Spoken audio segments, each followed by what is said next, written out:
आप सभी को मेरी आवाज आ रही है? जी अक्षत, आपकी आवाज पहुंच रही है, आप शुरू करें। मैं सभी से प्रार्थना करना चाहूंगा कि सब कुछ शुरू से भी शुरू करने से पहले अपने मन ही मन में एक बार उस परम पिता परमेश्वर को जरूर धन्यवाद दीजिएगा कि जिसकी मर्जी के बिना एक पत्ता तक नहीं हिल डुल सकता, मगर आज हम सभी आपस में एक इतनी दूर दूर से भी आपस में आज ज्वाइन हो। तो मैं एक श्लोक के साथ इस मीटिंग को शुरू करना चाहूंगा क्योंकि आज हम एक बहुत ही शुभ काम करने जा रहे हैं। तो मैं कहना चाहता हूं कि वक्रतुंड महाकाय सूर्यकोटि समप्रभा निर्विघ्नं कुरु मे देव सर्व कार्येषु सर्वदा। आप सभी माननीय लोगों को मेरा सादर प्रणाम। आज मैं अपने आप को एक बहुत ही खुश नसीब व्यक्ति मानता हूँ। मैं बहुत ही खुशहाल हूँ कि क्योंकि मैंने अपनी पूरी जिंदगी में ऐसा कभी नहीं सोचा था कि कहीं अगर मुझे एक अवसर मिले कि मैं कोई ऐसा कदम आगे बढ़ाऊं तो कोई भी मेरे साथ जुड़ना पसंद करेगा। मगर आज मैं वाकई में खुशनसीब हूँ कि मेरे ऊपर कुछ बुजुर्गों का साया होगा, बुजुर्गों का आशीर्वाद होगा। मैंने अपने पिछले जन्म में शायद कुछ अच्छे काम किए होंगे कि मुझे आप जैसे महान लोग, महानुभावों के साथ एक वार्तालाप करने का मौका मिल रहा है। तो ज्यादा बातें ना करते हुए, क्योंकि आज ये वार्तालाप का ही तो सेशन है, बस मैं इतना चाहता हूँ कि आज ये सेशन आपके लिए है, बेहद ही आपके लिए है, क्योंकि आप आज अपने आप में कुछ भी कर एक कोरोना वॉरियर बन चुके, जो शायद आज तक आपको भी नहीं पता था। और अगर आपके एक कोरोना वॉरियर है तो ये बात आज आपके मुंह से सुनना, शायद ही कोई इंसान ऐसा होगा जो ये बात आपके मुंह से सुनना चाहे कि आपने ऐसा क्या किया, आप क्या क्या कर रहे हैं। मगर आज मैं एकदम अच्छे से बोल रहा हूँ कि ये इवेंट सिर्फ आप ही के लिए है। आज कोई बहुत आपको बहुत सुने ना शुक्रिया सुने। अक्षत, जी बिल्कुल बहुत बिल्कुल। बहुत शुक्रिया अक्षत, आपने अपने इन पावन वचनों से हमारी इतनी तारीफ करी और बहुत अच्छा लगा। बहरहाल मैं बताना चाहूंगा, मेरा नाम शौर्य भटनागर है और आज मैं इस इवेंट का को होस्ट हूँ। और मैं बहुत शुक्रिया अदा करना चाहूंगा अक्षय श्रीवास्तव का, उन्होंने इस प्यारे से इवेंट में हमें बुलाया। हमारे साथ सभी महानुभाव जुड़ चुके हैं, जैसा कि हमने देखा अक्षय श्रीवास्तव, अभी लास्ट टाइम मैं बता दूं 3 से 4 दिन पहले आपने डॉक्टर विवेक बिंद्रा से वार्तालाप करी और बहुत अच्छा इंटरव्यू आपका गया। हमारे साथ हमारी एनजीओ की प्रेसिडेंट, मैं बताना चाहूंगा उद्गम एनजीओ, जो कि अपनी सेवाएं देश में दे रही है और जब भी कठिन परिस्थिति आती है हम कंधे से कंधा मिलाकर खड़े रहते हैं। तो उसकी प्रेसिडेंट रंजना भटनागर जी हमारे साथ जुड़ चुकी हैं। हम पहले आपका स्वागत करना चाहेंगे। अगर आप मेरा स्वागत स्वीकार कर सकती हैं तो एक बार अपना माइक ऑन करके। जी, इसी फहरिस्त में हेलो सभी बच्चों को हाय हेलो, और मेरी पूरी उद्गम की टीम को हाय हेलो, जो जहां पर है शुभ आशीर्वाद सबको। बहुत बहुत शुक्रिया। इसी फहरिस्त में हमारे साथ शिवम राणा जी जुड़ चुके हैं, जो कि मैं बता दूं हमारी उद्गम एनजीओ के फाउंडर हैं। इन्होंने एक सपना देखा और उस सपने को साकार किया और आज हमारे साथ जुड़े हैं। आज ये जो टीम है, इसकी जो श्रृंखलाएं हैं, इसकी जो शिकाएं हैं, वो देश में बहुत जगह जा चुकी हैं। हमने मुंबई, कलकत्ता और भी ऐसी कई जगह अपनी सेवा इस कोरोना महामारी में दी है। कुणाल मिश्रा जी हमारे साथ जुड़े हुए हैं। मैं आपको बता दूं कि आपने इस समय जो विषम परिस्थितियां थी, हमारे देश को जरूरत थी मेडिसिन की, हमारे देश को जरूरत थी बेड्स की, हमारे देश को जरूरत थी इंजेक्शन की, जब वो कहीं मुहैया नहीं हो रहे थे, आप दिन रात लगे रहे और आपने अपनी सेवाएं दी। अनिमेश साहब हमारे साथ रुड़की से जुड़ चुके हैं और मैं आपको बता दूं दिन में करीब इनकी 3 या 4 बार इनसे मेरा कांटेक्ट हो जाता है, सिर्फ और सिर्फ हम लोगों को मदद मुहैया करवाना चाहते हैं। ऐसे ही अगर कोई नाम मुझसे छूट जाए तो मैं माफी चाहूंगा। यश अग्रवाल जी हमारे साथ जुड़े हुए हैं, आप आईटी संभालते हैं हमारी एनजीओ में। सतीश कुमार धीमान जी हमारे साथ जुड़े हुए हैं, मैं आपका बहुत बहुत स्वागत करना चाहूंगा। हमारे साथ सर जुड़े हुए हैं, मोटिवेशनल गुरु सर, आपसे हम जरूर मोटिवेशनल लेना पसंद करेंगे। अवनीश श्रीवास्तव जी आप जुड़े हुए हैं, अगर आप अपने सभी खूबसूरत चेहरे दिखाएं तो हमें बहुत अच्छा लगेगा। तो आइए इसी फहरिस्त में हम आगे बढ़ते हैं। और हमें ये कहा जाता है कि जख्मों से चाहत से पट्टी कौन बांधेगा, अगर बहनें नहीं होंगी तो राखी कौन बांधेगा। तुम्हारी महफिलों में हम बुजुर्ग जरूरी हैं, हम ही नहीं होंगे तो सर पे पगड़ी कौन बांधेगा। वो बुजुर्ग नहीं है, वो हम सबसे जवान है। मेरे कहने का मतलब ये था कि वो हमसे हमसे ज्यादा एक्सपीरियंस भी रखती हैं और सोशल फील्ड में उन्होंने अपना समय दिया है। उन्होंने बीबीसी से सम्मान प्राप्त किया है, उन्होंने अंतर्राष्ट्रीय महिला दिवस पे सम्मान प्राप्त किया है, जो कि देश का एक बहुत बड़ा सम्मान होता है। उन्होंने लेट फॉरेन मिनिस्टर से भी सम्मान प्राप्त किया है और उत्तराखंड का सर्वश्रेष्ठ महिला Shakti Samman Teelu रोटेली state women's award आपने सम्मान प्राप्त किया है। और आप एक एनजीओ में कार्यरत भी हैं। आप, मैं आपको बता दूं, रुड़की एक शहर है, आप पूरा वो शहर भी संभालते हैं। आइए उनके पावन वचनों को हम सुनते हैं और उनसे कुछ जानना चाहेंगे। ये कहा जाता है कि ये वक्त बहुत नाजुक है, हमले दर हमले हैं, दुश्मन का दर्द यही है, हर हमले पर संभले हैं। तो देखते हैं हम कोरोना से कैसे बच सकते हैं, कैसे लड़ सकते हैं। रंजना भटनागर जी। हेलो, सभी को मेरी आवाज आ रही है? आज जी आज जी जितने बिल्कुल। भी परिचित और अपरिचित लोग हमारे साथ यहाँ पर जुड़े हुए हैं, हमारी टीम के साथ जुड़े हुए हैं, और इस विषम परिस्थिति में, जिस विषम परिस्थिति में इस समय हमारा देश जूझ रहा है, और नकारात्मक और सकारात्मक टिप्पणियां हमारे देश में लोगों के जहन से, जो कोई कुछ खो देता है तो वो नकारात्मक दृष्टिकोण रखता है, और जो खोने के बाद भी कुछ पा लेता है तो सकारात्मक दृष्टिकोण रखता है। लेकिन कुछ लोग ऐसे होते हैं, ना कुछ खोते हैं ना कुछ पाते हैं, लेकिन दूसरों के लिए जद्दोजहद करते हैं। ऐसे ही हमारी उद्गम की टीम लगी हुई है। और जैसे शौर्य ने अभी बताया है कि आपका एक ह्यूमन बीइंग जो आप बनकर आज मानव जन्म आपको मिला है, वो तभी सक्सेस है कि जब आप समाज के लिए, राष्ट्र के लिए कुछ कर पाओ।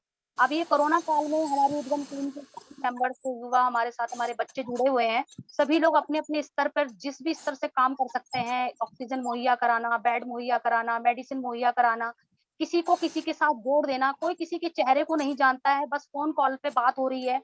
तो ये एक बहुत बड़ा, जैसे वंश ने भी, शिवम ने भी, शौर्य ने भी, और जितने भी टीम मेंबर्स हैं जिनके नाम मैं नहीं भी जानती हूँ, सभी लोगों ने, बच्चों ने इतना अच्छा काम किया। लेकिन एक सबसे बड़ी बात है, जो ये विषम परिस्थिति चल रही है, उसमें आपको सही गाइडलाइन की जरूरत होती है, दिशा निर्देशन की जरूरत होती है।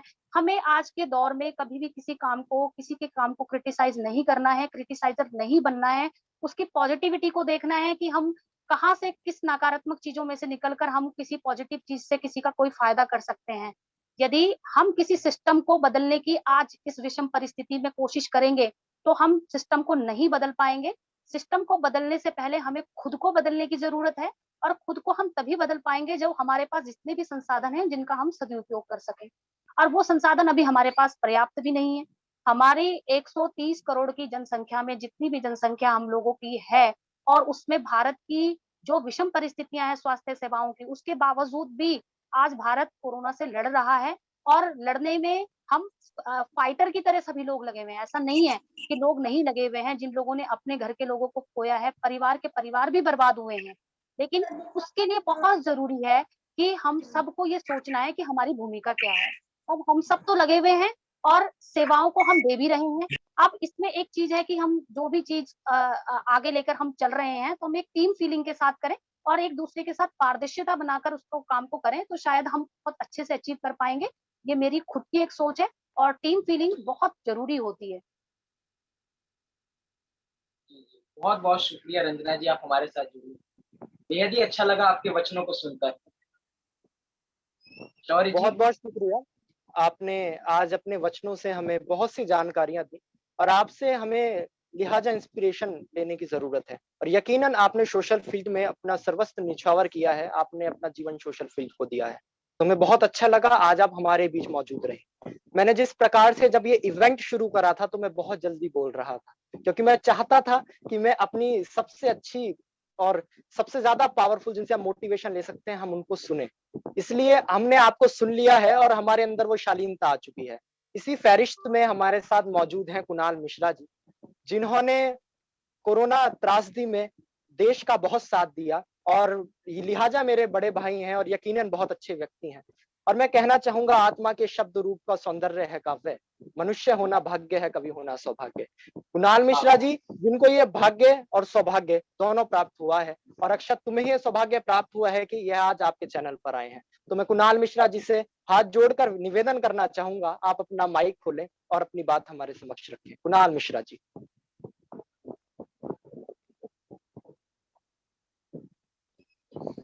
मैं एक चीज और क्योट करना चाहूंगा जी। नमस्कार कुणाल जी, बहुत बहुत स्वागत है आपका हमारे चैनल पर। जी कुणाल जी, ओवर टू यू।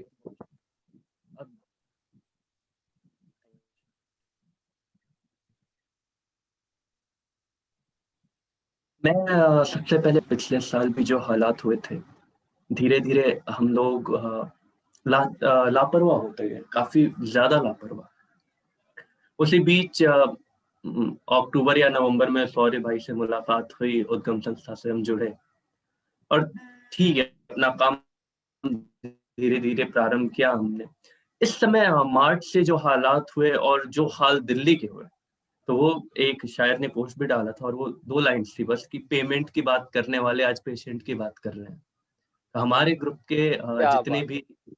जितने भी शायर लोग थे, जितने भी शायर मित्र हैं, ये वो किसी भी प्रोफेशन से हैं, सभी लोग मिलके अपने अपने स्तर पे लोगों की मदद कर रहे हैं और लोगों के घर पे मदद पहुंचा रहे हैं। ये नहीं है कि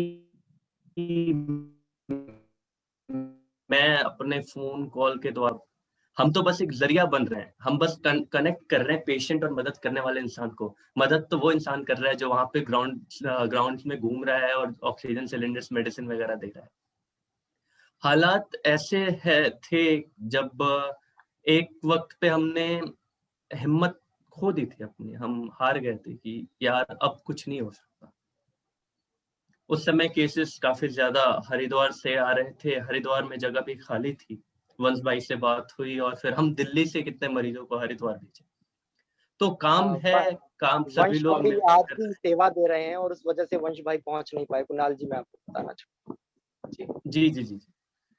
अभी हाँ, सेवा की बात है। अभी फोन जो है मेरा अभी बंद करके मैं रखा हूँ और वहां पे अल्टरनेट नंबर एक दूसरे मेरे मित्र देख रहे हैं। तो अभी करीबन साढ़े साढ़े 500-600 लोगों की मदद की जा चुकी है पॉजिटिव वे में, जो लोग बच गए हैं। और उसमें किसी को भी मदद पहुंचाने में मेरा कोई क्रेडिट नहीं है, मेरा कोई हाथ नहीं है। मैंने फोन किया, मेरे मित्र उनको सामान मुहैया करवाए, सामान जहां से मिलता था वो सामान मैंने मंगवाया, कहीं अपने पैसे लगाए, कहीं लोगों से मांग के। लेकिन सबसे इंपॉर्टेंट चीज है लोगों की जान बचानी, और लोगों की जान बची। अगर आप एक भी परिवार की जान बचा रहे हो, बहुत बड़ी बात है।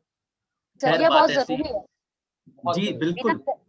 बिना जरिया के तो आप कहीं भी नहीं पहुंच सकते। और कई लोग तो यही सोच के परेशान हो जाते हैं कि हमें करना कहाँ है और बताना किसे है, कहाँ तक पहुंचना है। सही सलाह और सही मार्गदर्शन और सही बंदे तक पहुंचना ही आज का टाइम बहुत विषम परिस्थितियों में इतना कर पाना भी, कुणाल, बिल्कुल। ये बहुत बड़ी बात है। जरिया बनना किसी के लिए बहुत बहुत बड़ी बात है। God bless you. Thank you so much. और मैं बस इतना कहते हुए अब अपनी वाणी को विराम दूंगा। यहाँ पे जो भी लोग हैं, मनोज, निषाद भैया बैठे हैं, शौर्य, वंश भाई, अभी शिवम राणा भाई, अक्षर, थैंक यू बुलाने के लिए यार। और आप मैम, दिल आपके से तो बारे मैं में क्या ही आपको कहना। थैंक यू कहता हूँ, क्योंकि आज हमारे पूरे हिंदुस्तान को आपके जैसे लोगों की बहुत जरूरत है। बहुत बहुत दिल से शुक्रिया कि आप हमारे इस इवेंट में आए। सॉरी सर, ओवर जी टू बिल्कुल, यू। धन्यवाद, बहुत बहुत धन्यवाद। बहुत बहुत शुक्रिया कुणाल जी। और सच में आपने एक इंस्पिरेशन का काम किया है। और बिल्कुल जिस बिल्कुल। स्थिति, एक बहुत पोस्ट वायरल हुई थी कि समवन इज हेल्पिंग समवन, यानी कि कोई किसी की मदद कर रहा है और किसी ने किसी को कहा है। और बहुत अच्छी बात है, हम सब एक दूसरे का साथ दे रहे हैं और यही बात बताती है कि इंसानियत जिंदा है। आज भी हमारी रगों में वही खून है जो हुआ करता था। क्योंकि ऐसा नहीं है, ये कहा जाता है कि इंसानियत मर चुकी है, लेकिन नहीं, आप जैसे लोग हैं जो अपने कंधों पर ये जिम्मेदारी उठाए हैं और बड़े हक से कहते हैं जी हाँ, हमने इंसानियत को जिंदा रखा हुआ है। हमारे बीच रजत बंसल साहब मौजूद हैं। अगर आप मेरी आवाज सुन रहे हैं तो मैं आपकी आवाज सुनना चाहूंगा। रजत साहब, क्या आप हमें सुन रहे हैं? रजत साहब, रजत बंसल जी, क्या आप मुझे सुन रहे हेलो। हैं? जी हाँ जी सर। भैया, प्रणाम जी। मैं आपको बताना चाहूंगा, हमारे बीच रजत साहब मौजूद हैं और आप देहरादून में रहते हैं, फिलहाल उधम सिंह नगर हैं, और रुड़की से भी खास ताल्लुकात आपके हैं। आप एक शो भी चलाते हैं जिसको जिंदगी मिक्स वेज करके जिसका नाम है, और आप एक बहुत अच्छे पोइट भी हैं। साथ के साथ कोरोना महामारी में आपने मदद भी मुहैया करवाई है। और मैं बताना चाहूंगा, ये कहा जाता है जीवन में आप जो राय लें, बहुत कम लोगों से राय लें। तो मेरे जीवन में यह एक व्यक्ति हैं जिनसे मैं राय लेना पसंद भी करता हूं, इसलिए मैंने चाहा भी कि वो इस इवेंट में आए और अपनी बातें बताएं, क्योंकि जिससे मैं जानता हूं, जिससे मैं समझता हूं, वो शायद आपको जरूर समझा पाएंगे और यकीनन उनकी बात आप तक पहुंचेगी। रजत बंसल साहब। जी सबसे पहले शुक्रिया इस इवेंट को ऑर्गेनाइज कराने के लिए, क्योंकि यूथ का जुड़ना ही बहुत ज्यादा जरूरी है आज के समय में। अगर आप देख रहे होंगे, मैं सीधे मुद्दे की बात करूंगा और बहुत कम समय में, क्योंकि समय का इस समय सच में सभी के पास बहुत अभाव है। देखिए, मुझे 2-3 चीजें अभी जो पिछले बीते कुछ दिनों में क्लियर हुई हैं कि हम लोग ही ग्राउंड लेवल पे बैठे हैं, जितने भी यूथ है, जितने भी हेल्पिंग हैंड्स हैं, हम सब ग्राउंड लेवल पे बैठे हैं और हेल्प भी हमें ही करनी है। अभी तकरीबन 1 महीना पहले ही मैंने एक ग्रुप बनाया था, जस्ट ये सोच के कि बॉस मैं किसी की मदद कैसे कर पाऊंगा, क्योंकि मेरे पे देहरादून से बहुत कॉल आ रही थी कि बेड्स अवेलेबल नहीं है, प्लाज्मा अवेलेबल नहीं है, या यहाँ पे रेमडेसिविर नहीं है, कुछ चीज। तो मैंने कहा मैं अकेले अपने बेस पे मैं किसी को कॉल कर रहा था, उससे मुझे कोई लीड मिल रही थी या उसको कहीं से मिल रही थी, तो इसमें बहुत समय जा रहा था। और उस चक्कर में क्या हो रहा था कि पेशेंट की जान एम्बुलेंस नहीं चली आ रही थी। उस चीज को कम करने के लिए, ओवरकम करने के लिए हमने एक ग्रुप बनाया, व्हाट्सएप ग्रुप बनाया, चीजें लिंक हुई, फिर साथ में मैंने देखा ऐसे ही करके बहुत सारे ग्रुप्स बने, और ऑल टुगेदर आप ये देखोगे कि ये सब सारे हेल्पिंग हैंड्स हैं। ये कोई गवर्नमेंट ने अपॉइंट नहीं किया है किसी को, ये शौर्य या फिर अक्षत या शिवम भाई हैं या मैम है, किसी को गवर्नमेंट ने ये नहीं बोला कि हाँ जाके करो, ये सब खुद से आगे आए हैं। और ये सब इसलिए ही कंट्रोल में होगा क्योंकि हम खुद से ही प्रिकॉशंस के मैसेज फॉरवर्ड कर रहे हैं, हम खुद से ही मदद फॉरवर्ड कर रहे हैं। और मुझसे पहले भी अभी जो भाई बात कर रहे थे, बिल्कुल सही बात है कि आपको सिर्फ जरिया बनना है, आप ट्रीटमेंट नहीं दे सकते, लेकिन आप किसी के लिए ऑक्सीजन सिलेंडर प्रोवाइडर बन सकते हो। आप सिर्फ उसे लिंक जनरेट करके दे दोगे, क्योंकि अभी 1 हफ्ते पहले की बात है, मेरी एक फ्रेंड का मेरे पे कॉल आया था कि ऑक्सीजन सिलेंडर नहीं मिल रहा है। मेरे पे उस टाइम पे 5 लीड थी, लेकिन उस पे एक भी नहीं थी। जब मैंने उसे 5 दी, तो अब क्या था कि अभी 2 दिन पहले मेरी बात हुई, वो मुझसे ज्यादा लीड्स लेके है उसके पास, उसे उसके कॉन्टेक्ट मेरे से ज्यादा है, तो मैंने उसे ग्रुप में ऐड किया, अब वो और लोगों की मदद कर रही है। तो आप सिस्टम के अंदर रहेंगे, आप तभी सिस्टम पे कंट्रीब्यूट कर पाएंगे, हेल्पिंग हैंड बन पाएंगे। और ये जो स्थिति अभी हुई है, हम आशा करते हैं ना ही आए कोरोना की 3rd वेव, लेकिन अभी जब 2nd वेव चल रही है, और हालांकि आपने हालात देख लिए हैं, दिल्ली के हालात तो सच में बहुत खराब थे, और मुझे उससे ज्यादा खराब हालात देहरादून के लगे। वो इसलिए क्योंकि शहर छोटा है दिल्ली के अकॉर्डिंग, और बिल्कुल। जो मेडिकल फैसिलिटीज हैं उसके संभालने का इतना प्रदेश में हमारे अभी दमखम नहीं है। आपको भी पता है हमारी सरकार के बहुत फेलियर रहे हैं, उत्तराखंड सरकार के तो वो हमेशा अनस्टेबल रही है। तो इतनी बड़ी मेडिकल इमरजेंसी को अगर यूथ ने अपने हाथों में लिया है, तो इससे बड़ी उत्तराखंड के लिए विजय कुछ नहीं होगी, अगर हम इस पे यूथ मिलके ही काबू कर सके। और जितना हम लोग सपोर्ट कर रहे हैं, हम लोग कर रहे हैं, और हम आगे भी करते रहेंगे, क्योंकि विदाउट हेल्पिंग हैंड मुझे नहीं लगता हम इस चीज से जीत पाएंगे, या किसी सिस्टम के भरोसे हम बैठे रहें तो जीत पाएंगे। मैं बस इतना ही कहता हूँ कि सब साथ रहिए, जरूर हम इस चीज से आगे निकलेंगे, और अपनी जमीन से जुड़ के रहिए। जिस चीज को, जो रेट कहीं काला बाजारी हो रही है, उसको भी रोकने की कोशिश कीजिए। धन्यवाद डेफिनेटली रजत, शौर्य। अभी बिल्कुल डेफिनेटली अभी ये किसी भी सिस्टम को इस पे नजर नहीं है कि ये सब विषम परिस्थितियों को यूथ कैसे संभाले हुए है। और मेरे ख्याल से जितने लोगों ने भी ग्रुप्स बनाए हुए हैं और जितने लोग भी पोस्ट और स्टेटस डालते हैं और ऐसी जगहों पे अपने संदेशों को और अपने संसाधनों के द्वारा लोगों को तक जरिए तक पहुंचाते हैं, तो अभी कोई भी ये नहीं चाह रहा है कि उसको कोई पब्लिसिटी स्टंट मिले। हर आदमी ये चाह रहा है कि सही मैं बात, अपने लेवल पे कुछ अच्छा कर सकूं और किसी की मदद कर जान बचा सकूं। सकूं और किसी की जी मदद कर सकूं।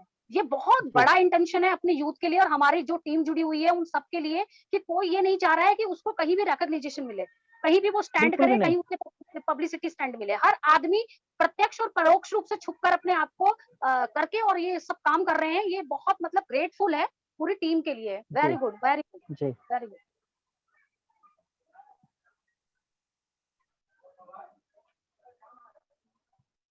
तो बहुत बस बहुत इसी के साथ शुक्रिया मैं अपनी रजत वाणी जी। को विराम देना बहुत चाहता बहुत हूँ। शुक्रिया। आपने बहुत अच्छी बात कही, मुझे काफी अच्छे लगे। आप सभी इतने महान लोग हैं कि आज पता नहीं था कि ऐसा भी कुछ होगा आज इस दिन। Shaurya ji, over to you. Shaurya unmute. जी बिल्कुल, देखिए ऐसे मिराज क्रिएट भी होने चाहिए, ये ऐसे ऑनलाइन इवेंट में जिंदगी पैदा करते हैं। बहरहाल मैं ये कहना चाहता था कि खुद भी अपनी रहमतों की बरसात करता है जो आगे बढ़कर किसी की मदद करता है। तो आपने अपनी रहमतों की बरसात की है, आपने पुण्य कमाया है, आपने शबाब कमाया है, और आप इसके लिए कोई आपको कोई ग्रीड नहीं थी, आप ऐसा कुछ नहीं चाहते थे। इसी फहरिस्त में हमारे साथ मनोज निषाद साहब जुड़ रहे हैं और मैं आपको बता दूं, हम आपसे मुखातिब जरूर होंगे, लेकिन मैं बताना चाहता हूं, मैं खुद को रोक नहीं पा रहा। हेल्थ हिंदुस्तान में एक बहुत बड़ा विषय है और कहीं ना कहीं हमें ये बात माननी पड़ेगी कि हम कहीं ना कहीं हेल्थ इंफ्रास्ट्रक्चर में पीछे रहे हैं, जबकि इंडिया का जो फॉरेन मेडिकल है वो बहुत ऊपर आता है, बहुत अच्छे स्तर पर आता है। लेकिन फिर भी एक गरीब आदमी के लिए, गरीब तबके के लिए हमें उन साधनों की जरूरत है जो उस तक पहुंच पाए। तो मनोज निषाद जी एक बहुत बड़ी लड़ाई लड़ रहे हैं और रोज मैं उनके फेसबुक पे पोस्ट भी देखता हूँ और हम इनसे इंटरेक्ट भी होते हैं। ये चाहते हैं कि हरिद्वार में जो एक प्लेस है वहां पे एक हॉस्पिटल बने, ताकि जो गरीब जनता है, जो आसपास की जनता है, वहां से सेवाएं प्राप्त कर सके। और मैं आज भी ये कहना चाहूंगा, हमारे देश की संवेदना है और कहीं ना कहीं हमारे देश का एक आंसू है कि हमें हॉस्पिटल्स के लिए लड़ना पड़ रहा है। हम धर्म के लिए लड़े, हम राजनीति के लिए लड़े, लेकिन जब हॉस्पिटल के लिए लड़े तो मनोज निषाद जैसे लोगों को लड़ते रहना पड़ा, उनकी लड़ाई खत्म नहीं हुई। लेकिन एक बात है भाई साहब, हम आपको ये बात कहना चाहेंगे, हम आपके साथ हैं। और मनोज निषाद जी, इतना मैंने अगर बोल ही दिया है, हम आपसे मुखातिब बाद में होना चाह रहे थे, लेकिन हमारा दिल कह रहा है हम आपको सुने, तो आप अपना माइक ऑन कीजिए और अपनी बात हमारे समक्ष रखिए। मनोज निषाद जी। धन्यवाद भैया, सभी को प्रणाम। अक्षत भैया नमस्कार और सभी को जय नमस्कार। मां गंगे प्रणाम। सौदिया भैया ने जितना कह दिया इतना कुछ खास नहीं है, बस ये है कि ये भाई हैं और भाइयों का खून का इससे रिश्ता नहीं ज्यादा है है हम सर, लोगों का, इससे लेकिन ज्यादा। उससे उससे बढ़कर है। क्योंकि मैं अगर बात करूं तो मेरी कहानी बहुत लंबी है। मेरे जो खून के रिश्ते हैं मैं उनको तवज्जो और उनको मायने बहुत कम देता हूं, और जो मेरे वैसे रिश्ते में उनको ज्यादा देता हूं। क्या उसकी एक बात कहानी, अगर आप मेरी पिछली पोस्टों पे जाएंगे तो मैंने सब कुछ लिखा हुआ है। छोटे से मैं बता दूं कि मेरा लखनऊ में एक जमीन का केस चल रहा है और जिसमें मेरे ताऊ के लड़कों से मुकदमा चल रहा है, जो वो सरकारी अधिकारी हैं, लखनऊ में ही तैनात हैं। तो एक बहुत बड़ी लड़ाई है, वो एक अलग है। तो इस लाइन में आने का, सामाजिक में आने का एक यही तरीका है आया जब मैंने देखा कि मैं परेशान हूं तो सामने वाला भी परेशान है। मैं तारीख पे चप्पल पहन के जा रहा हूँ तो वहां नंगे पैर वाले भी आ रहे हैं, मैं नाश्ता करके जा रहा हूँ तो वहां भूखे पेट वाले भी आ रहे हैं। तो धीरे धीरे लगा कि चीजें बदलनी चाहिए, कहीं ना कहीं सुधार होना चाहिए। तो एक छोटी सी बात जो मैं कहता हूँ, ताकत कलम की कभी हार नहीं मानती। मतलब कलम एक ऐसी चीज है जो कभी हार नहीं मानती है। आप कलम का जितना ज्यादा प्रयोग करेंगे, आप बहुत सारी चीजों में सुधार ला सकते हैं। कई सुझाव मेरे ऐसे हैं जो भारत सरकार ने लागू किए हैं, जो पूरे भारतवर्ष में लागू हैं। उसके अलावा अगर हम मेडिकल की बात करें तो 2016 से अभी तक में हमारा एक क्षेत्र है उत्तरी हरिद्वार, जहाँ पे अस्पताल निर्माण के लिए मैं लगातार संघर्ष करता आ रहा हूँ। लगभग 1000 पेज की फाइल मेरे पास है जो मैंने भेजे हैं, जो मेरे पास आए हैं। चाहे वो जिला प्रशासन हरिद्वार हो, चाहे वो निदेशालय, महानिदेशालय, निदेशक, महानिदेशक या सचिवालय यही या एक फिर भारत रीजन है सरकार हो। जिसकी वजह से हम आपके मुरीद हैं, क्योंकि हमने आपको है ना? संघर्ष करते हुए देखा है। अब बिल्कुल मुझे दादा। लगता है तो कि आप हमारे साथ जुड़े हुए हैं। है ना, तो उसके बाद अस्पताल की जरूरत है, सभी को पता है। अगर हम लोग अब कोविड की बात करें तो कोविड में इंसानियत की सबसे ज्यादा जरूरत है। इंसान तो बहुत है लेकिन इंसानियत सभी में नहीं है। तो ये आप भी समझ पा रहे हैं, हम भी समझ पा रहे हैं। तमाम कोशिशें करने के बाद कोई कांटेक्ट मिलता है ऑक्सीजन का या कहीं का, तो अगर पता चलता है कि वो लोग पैसे मांग रहे हो, ज्यादा मांग रहे हो, तो बड़ा दुख होता है। तो ऐसा लगता है कहीं ना कहीं इस पाप के भागी हम भी हैं, लेकिन हम सही दिशा में काम कर रहे थे, लेकिन उस पर्सन को लगता है कि ये भी उसी दिशा में है। तो कई जगह ऐसी शिकायतें आई, कुछ समझ में आया। तो सीधी सी बात है, ऐसी शिकायतों को अधिकारी के सामने लाना। सबसे पहली बात कि अगर आप सोशल लाइफ में हैं या सामाजिक दायरे में आप लोग आ चुके हैं, तो सबसे पहली बात कि अपने अंदर से डर खत्म कर दो कि मैं अधिकारी से बात कैसे करूंगा, मैं अधिकारी को फोन कैसे करूंगा, मैं अधिकारी को मैसेज कैसे करूंगा। ये एक लोक सेवक है, ये हमारे टैक्स पे तनख्वाह लेते हैं, इनको हमारे लिए तैनात किया गया है। कोविड में ड्यूटी इनकी हमारे लिए लगी है। हम जनता है, ये लोकतांत्रिक देश है और हम इस देश के मालिक हैं। सबसे पहली बात हमको ये समझना है कि ये देश हमारा है, ये लोक सेवक है और हम मालिक हैं। तो अपने मालिकाना अंदाज में इनको बताना है कि ये गलत हो रहा है यहाँ पे और इस पे आप लोग एक्शन ले। पहले सबसे बड़ी फैसिलिटी अगर मैं हरिद्वार की बात करूं तो यहाँ के जो डीएम हैं इस समय, सी रविशंकर जी, वो बहुत अच्छे अधिकारी हैं। उनके पास कोई शिकायत जाती है और तत्काल एक्शन लेते हैं। तो हरिद्वार वालों के लिए तो ये बड़े गर्व की बात है। मैं दूसरे जिले के लिए या दूसरे राज्य के लिए नहीं कहूंगा, मैं जहां पे धरातल पे काम कर रहा हूँ मैं वहां पे कह सकता हूँ। इस दौरान सबसे बड़ी बात यह है कि अगर 2020 से और 21 का अगर मेरा अनुभव आप पूछेंगे तो मैंने 21 में ज्यादा काम, 20 में ज्यादा काम किया, 21 में कम किया है। क्योंकि मैं खुद थोड़ा सा हल्की सी प्रॉब्लम में हूँ, मेरे पैर में कौन निकला हुआ है अंगूठे में, मैं ज्यादा पैदल नहीं चल सकता हूँ या ज्यादा देर तक खड़ा नहीं हो पाता हूँ, मेरे दर्द होने लगता है। तो जितनी कोशिशें हुई फोन पे की, कई बार ऐसा भी आया कि खुद नहीं कर पा रहा था मैं, तो मैंने बंद भी कर दिया, क्योंकि ऐसे टाइम में सबसे ज्यादा जरूरी होता है कि खुद को रिलैक्स देना। अगर आप खुद फिट होंगे तो आप दूसरे वाले की ज्यादा मदद कर पाएंगे। एक आध बार ऐसा भी हुआ कि मैंने फोन को ही बंद कर दिया, फोन को डाइवर्ट कर दिया किसी और दोस्त के नंबर पे कि जो भी कॉल आएगी वो उसके पास चली जाएगी। तो ये एक मजबूरी थी, ऐसा भी अनुभव रहा, ये नहीं है कि हमने करा ही करा है, हमने कहीं पे गलतियां भी की हैं, हो सकता है। तो सबसे बड़ी बात यह है कि हमको इंसानियत अपनी जिंदा रखनी है, पहली बात। दूसरी बात, आप जिस जिले में काम कर रहे हैं या जहां जहां पे भी आप काम कर रहे हैं, जहां पे भी कोई आवश्यकता है, नोडल अधिकारी बनाए गए हैं, उनके नंबर आप लोग लें, उनसे बात करके रखें कि उनके साथ में कितनी सामाजिक संस्थाएं काम कर रही हैं, कहाँ पे क्या क्या चीजें मिल रही हैं, कहाँ पे ऑक्सीजन मिल रहा है, कहाँ पे बेड की अवेलेबिलिटी है। और अस्पतालों की अगर हम लोग बात करें तो वहां पे भी नोडल अधिकारी हैं, उनसे बात करें, उनके टच में रहें। उनके टच में रह के अगर आप काम करेंगे तो जो काम 1 घंटे में होना है वो 10 मिनट में हो जाएगा। क्योंकि सबसे बड़ी बात क्या है कि हम लोग अपने टच वालों को कॉल करते हैं, जबकि अधिकारी के संज्ञान में मामला होता है कि यहाँ पे 1 बेड खाली है, 2 बेड खाली है, हम उस तक पहुंचते पहुंचते दोस्तों के माध्यम से पहुंचते हैं। तो एक ये वाला तरीका भी आजमाए कि आप डायरेक्ट उस तक पहुंचे। दूसरी बात यह है कि आप, है ना, डायरेक्ट उस तक पहुंचे। तो बस खाली एक चीज है कि हम बहुत अच्छा काम कर रहे हैं, हम बहुत अच्छा काम कर रहे हैं, और हम जैसे लोग इस दुनिया में बहुत कम है। ये बात अपने दिमाग में डाल के रखें आप। सामने वाला क्या कर रहा है क्या नहीं कर रहा है हमें उससे मतलब नहीं है, हम लोग बस एक माध्यम है, हम लोग एक कोशिश है, और हम लोग एक विश्वास है जो टूटना नहीं चाहिए। अगर ये चीज टूटती है तो कहीं ना कहीं बहुत ज्यादा नुकसान हो सकता है।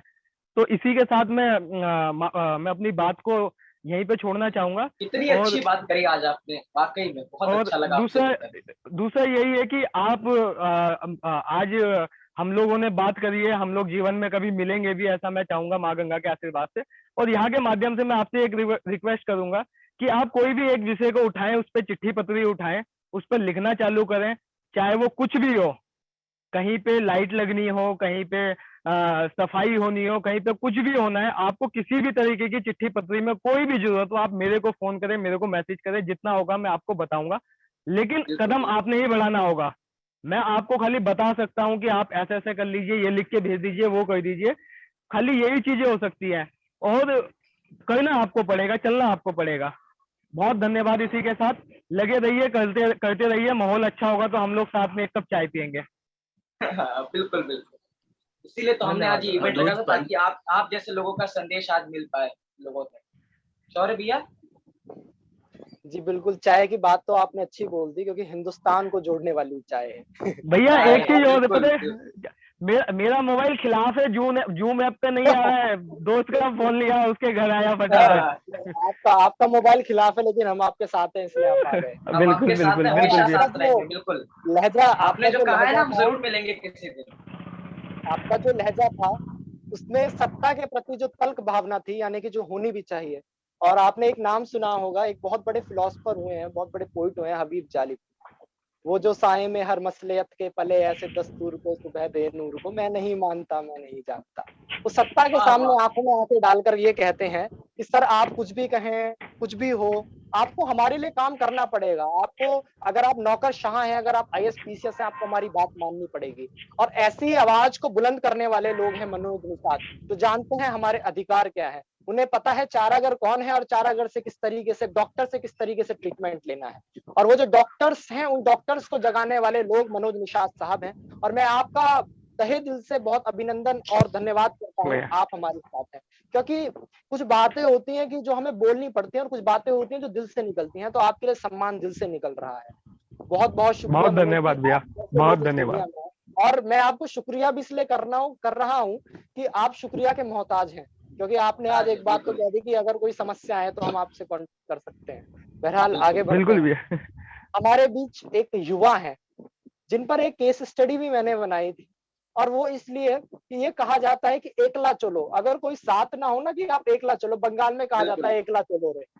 तो जो अकेले चले, और उन्होंने अकेले चल के, खैर हम साथ थे, हम तो इधर उधर खड़े हुए थे, वो अकेले चले, उन्होंने कहा आओ चलो अब हाथ पकड़ लेते हैं, तो हमने हाथ पकड़ा। जब उद्गम एनजीओ बनी, जिनके दिमाग में इनिशिएटिव आया, उन्होंने मुझे कॉल करी कि शौर्य भाई, एक एनजीओ बनानी है, जिसमें हम चाहते हैं हम समाज में अपना योगदान दें। और बहुत से महानुभाव व्यक्ति हमारे सामने आए, लेकिन इनिशिएशन लेना, किसी चीज को शुरू करना, किसी चीज का एग्जीक्यूशन करना सबसे बड़ी बात होती है। तो मैं उस एग्जीक्यूटिव बॉडी की जिसने एग्जीक्यूट करा, और मैंने इनके लिए एक बात कही थी कि द्वंद कहाँ तक पाला जाए, युद्ध कहाँ तक टाला जाए, तू भी है राणा का वंशज, फेंक जहां तक भाला जाए। ये जो भाला फेंकने की एक्यूरेसी है ये आप में थी। और आइए मैं स्वागत करना चाहूंगा शिवम राणा जी का। आइए शिवम राणा जी हमारे बीच, अगर आप मेरी आवाज को सुन रहे हैं तो। Shivam ji, I am audible to you? सभी को मेरा नमस्कार।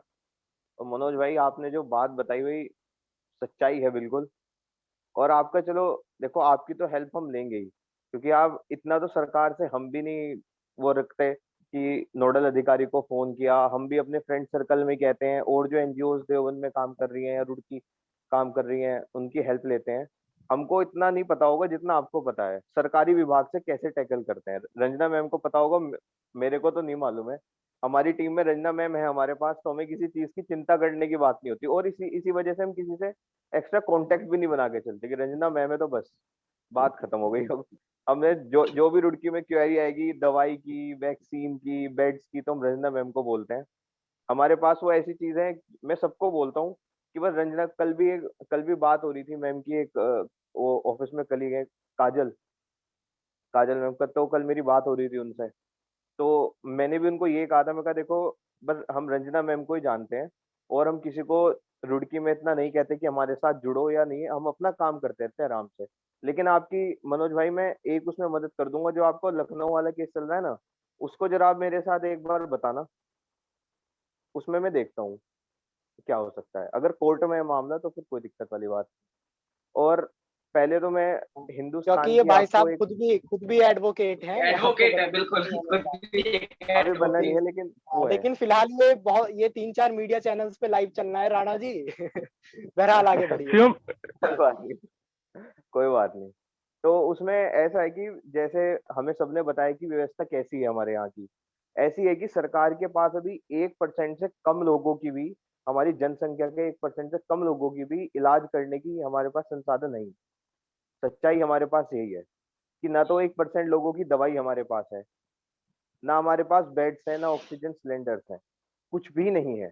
मतलब 1 करोड़ अगर लोग बीमार हैं तो उनको हम बेड्स नहीं प्रोवाइड करा रहे, कर कर पा रहे हैं फिलहाल के दौर पे। तो इसके लिए हमने, जैसे मेरे गांव में, मैं भायला गांव में रहता हूँ, तो 15 दिन में 15 डेथ हुई है केवल कोरोना से। और वो भी इसलिए नहीं कि भाई कि वो कुछ पैसे उनके पास कम थे या उन्हें बेड लेट मिला कुछ। एक भी चीज हमें एक संज्ञान में रखनी चाहिए कि हमें अवेयर रहना चाहिए कि हमें, एक तो ये कोरोना ना कोई शर्म वाली बात नहीं है कि अगर मैं किसी को बताऊंगा कि मुझे कोरोना है और वो मुझे कुछ शर्म आएगी इस बात की। ऐसी बात नहीं है। हम ना किसी को बताने में झिझकते हैं, और हम मानने को तैयार नहीं कि हमें कोरोना के सिम्टम है।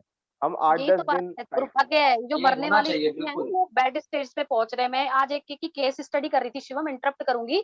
मैंने देखा उस बंदे को 10 दिन से बुखार था, और 11वें दिन उसकी नाक से ब्लीडिंग हो रही है, तब वो बंदा हॉस्पिटल जा रहा है, तब उसका आरटीपीसीआर हो रहा है, तब वो रिपोर्ट भी पेंडिंग है, और तब उसको ब्रीदिंग प्रॉब्लम होती है और उसे ऑक्सीजन के लिए। यानी कि हम एक्सेप्ट नहीं करना चाहते कि हमें कोविड है, हम एक्सेप्ट नहीं करना चाहते इस विषम परिस्थितियों में भी, जबकि आज पूरा महकमा चिल्ला रहा है कि आपको कोई भी अपॉर्चुनिटिक इन्फेक्शन होता है तो जस्ट लाइक कोविड ट्रीट कीजिए उसको। लेकिन फिर भी आज की बिल्कुल डेट में हम नहीं मान रहे कि हमें कोविड है, नहीं मालूम। हम उसको इग्नोर कर रहे हैं। इसीलिए आप 10 दिन तक फीवर रहना, उसके बाद नाक से ब्लीडिंग आना, फिर उसके बाद आप ऑक्सीजन लेवल तक पहुंच रहे हैं, और तब भी आप आरटीपीसीआर नहीं करा रहे हैं कि किसी ने कह दिया। ये कोई सोशल डिस्क्रिमिनेशन वाली बात नहीं है। ये तो आप इंडिविजुअल अपने आप को देख रहे हो ना, एनालिसिस कर रहे हो। आप इस क्षेत्र में काम कर रहे हो, हम भी अपने आप को एनालिसिस करेंगे, शिवम भी करे, सब करे। सबको देखने की जरूरत है कि कहीं किसी में साइन और सिम्टम तो नहीं है। ये डेथ तक पहुंची ऐसे लोग रहे हैं जो बिल्कुल एक्सेप्ट करना ही नहीं चाह रहे। डायग्नोस कुछ है, ट्रीटमेंट कुछ है, ले कुछ रहे हैं, एक्सेप्टेबल नहीं है। मैं बिल्कुल एग्री हूँ तुम्हारी इस बात से कि कोविड सबको हो सकता है, इसको ऐसा नहीं सोचना चाहिए कि मुझे नहीं होगा। ये मगर संदेश हमारे यहाँ पे पहुंचाना ऐसा है हुआ हमें ना। सब तक, इसीलिए बिल्कुल। नहीं, और मैं एक बिल्कुल चीज और देखो, कहना चाहूंगा कोविड इस ये, शिवम जी, 1 मिनट दीजिए प्लीज। अभी विचार संजीवनी नाम है, तो शिवम जी ने बहुत सी संजीवनियां हमको दी भी है। तो आप कुछ, अगर कोई बिल्कुल बोल रहा है और आप उसमें कुछ चीज ऐड ऑन करना चाहिए, आप कर सकते हैं। ये विचार, इस टाइम हम विचार करने की कोशिश कर रहे हैं, और नहीं विचार देखो, मैं तो होने के लिए सबकी सबको राय जरूरी है। ठीक सबको ये कहूंगा कि अगर आपको फर्स्ट डे फीवर भी है ना, तो कोरोना का ट्रीटमेंट शुरू करें। वो टाइफाइड निकलेगा, ये रिपोर्ट बाद में आती रहेगी। लेकिन जो है भाई उसको ट्रीटमेंट शुरू तो करिए। अभी मेरा भाई है, वो इलेक्शन में इधर उधर घूम रहा है, तो मैं उससे बैठा था तो दूर मिला मैं उससे एक ही बार, तो मुझे पता लगा कि एक दिन बाद वो कोरोना पॉजिटिव हो गया। लेकिन मैंने डबल मास्क लगाया हुआ था। तो मैंने क्या किया, रंजना मैम से भी बात की थी। मैंने कहा मैम, और जब मुझे पता लगा ना कोरोना पॉजिटिव है तो गले में दर्द होना शुरू हो गया। थोड़ा मेरे को लगा कि साइकोलॉजी मुझे फीवर भी है, साइकोलॉजी हो गई। लेकिन मैंने साइकोलॉजिकली 2 दिन तक अपने आप को आइसोलेट रखा, ट्रीटमेंट शुरू कर दिया था मैंने। रंजना मैम से दवाई वो कर ली थी जो मुझे मिली, मैंने भाप लेना स्टार्ट कर दिया था। लेकिन हाँ, ये बताने में किसी को शर्म नहीं आई कि भाई कोरोना का ट्रीटमेंट मैं ले रहा हूँ। अभी हमारे यहाँ पे एक बल्कि एक 32 इयर्स का, मतलब हमारा तो दोस्ती है, मतलब इतना तो बड़ा नहीं है, 32 साल कोई एज नहीं होती है कि भाई उसे हम बुजुर्ग कहें या कुछ ऐसे। तो आप देखिए, उसने 8 दिन तक टाइफाइड माना अपने आप को, और सबको नहीं मुझे कोरोना हो ही नहीं सकता, मैं जाऊंगा। कोरोना नहीं है भाई, मेरे को थोड़ा ही होगा कोरोना। गाँव से दवाई लेके खाता रहा। पिलखनी है हमारी जगह, पास में ही, सरसावा के पास। तो वहां पे पीजीआई है, 2 दिन ही रहा बस, और तीसरे दिन खबर ही आई कि भाई नहीं बचा। अगर वो पहले दिन से ही ये मान के चलता कि भाई मैं पॉजिटिव हूँ, ये रिपोर्ट का भी इंतजार नहीं करता और ट्रीटमेंट शुरू कर देता, तो शायद से वो बच जाता। अब हमने इस चीज में किया क्या है, मैंने अपने गांव के लेवल पे क्या क्या किया है कि मैंने अब, और जो संस्थाएं हैं जो हमारे यहाँ पे जो सर्वेस कर रही हैं कोविड सेंटर के लिए, जैसा मेरा गाँव बड़ा है, 15-16 हजार जनसंख्या है, तो मैंने हमारे गाँव में क्या है, एक डिग्री कॉलेज है, तो मैंने वहाँ पे कोविड सेंटर की उनके पास अर्जी डाली है कि अगर एक कोविड सेंटर यहाँ पे बन सकता हो, तो 8-10 बेड ऑक्सीजन के हमें यहाँ पे मिल सकते हो, तो लोगों का जो भागना है इधर उधर वो बहुत कम हो जाएगा और उन्हें एकदम से ट्रीटमेंट मिल जाए पहले, फिर रेफर कहीं भी हो जाए वो। तो हमने इसमें ये वाली तो चीज की है। लेकिन एक चीज और मैं जो कहना चाहूंगा वो यही है कि देखो, आपको किसी की जिम्मेदारी लेनी ही नहीं है, ना किसी को बताना है कि भाई कोविड से ऐसे बचो, आप अपनी जिम्मेदारी ले लो बस। जितने भी हमारे देशवासी हैं भाई, देखो बाहर सब जाएंगे 30 तारीख के बाद, जब लॉकडाउन खुलेगा, एक ना एक दिन खुलेगा ही 30 तारीख के बाद शायद से, तो हम सब बाहर जाएंगे, सब अपनी भाई रोजी रोटी पे भी जाएंगे, मजदूरी करने जाएंगे, कोई दुकान पे बैठने जाएगा, कोई कहीं जाएगा। लेकिन उस समय भी देखो प्रिवेंशन ही है जो कुछ है भाई, डबल मास्क है, आप एक सोशल डिस्टेंसिंग सबसे बना के खड़े हो। इस टाइम तो सबको बस दुश्मन ही मान लो कि भाई इससे हमें दूर रहना है और इससे गले मिलना ही नहीं है। आप ये मानिए कि मैं, अब मेरा दोस्त कितना भी गांव में कितना भी जिगरी हो, मैं मतलब मैं उससे 3 फीट की तो कम से कम दूरी बना के रखता हूँ। हाथ मिलाना छोड़ दिया हमने, पेपर कप यूज करते हैं अब चाय और पानी पिलाने के लिए। अब हम वो जो कप आते हैं चाय में, वो घर के वो भी नहीं वो करते। तो हमें क्या करना है कि देखो बाकी तो बता ही दिया रजना मैम ने, चोरी ने, कि हमने क्या किया। लेकिन अपने स्तर पे हमें जो करना है बस थोड़ी लाइफस्टाइल चेंज करना है भाई, हाथ नहीं मिलाना, गले नहीं मिलना, हर आदमी से बस यही कह के चलना है कि भाई ठीक है, दूर से ही। अब पैर भी छू, अब मैम हम किसी के पैर छूते थे ना, तो वो भी मना हो गया है अब कि भाई दूर से नमस्ते कर दो, पैर मत छुओ, पता नहीं तुम्हें क्या हो और हमें क्या हो।